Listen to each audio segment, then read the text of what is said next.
नमस्कार सांग मैंने आपको समस्त को मो चैनल रे कुक विथ शिवानी रे बहुत बहुत स्वागत करछि। आशा करछि आपण माने सभी भल थे। तो आज आम बनइबा ओडिसा एक पारंपरिक और हेल्दी पालुओ खीरी। गरम दिने पेट को ठंडा रखा बा पिला मानकर पेट काटिले एई खीरी की खूब सहजरे आ कम समय बनी जाए। तेबे चलंतु आज डेरी न करी आज एई रेसिपीटी बनइबा।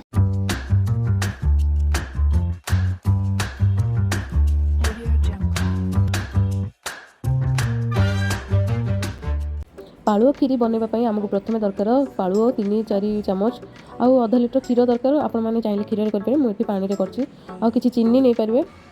तो ये देखिपे प्रथम आम पालुओ गुंड को टिके पानी दे भल भाव गलई नवा। मन रखिए बंधुगण मैंने क्षीर नौथे जदि क्षीर हठात गरम पकेबेनी गोटा बांधीज।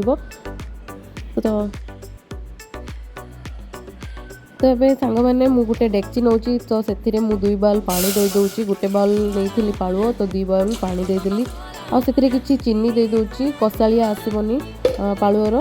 तो ये किसी लुण भी दे दूची टेस्ट पाई। तो ये देखिए घाटी ने आउ पालुओ जो घाटी रखी पानी रे ताकू आम टिके टिके करी पकईदबा। तो ये खीरीटा आपण मैंने पिला मानक भी दे पारे। पिला पेट ठंडा हे पिला झाड़ा हेले भी आपण मैंने ये खीरी दे पारे। तो ये देखिए पालुओ आमर रेडी हो गला। पालुओ को एमती आपण मैंने पानिया ही रखिए आ बेसी करदे बहलिया हो। तो ये आपण मानक केमती लागला आपण मैंने निहत भाव कहिबे। रहुची नमस्कार, जय जगन्नाथ।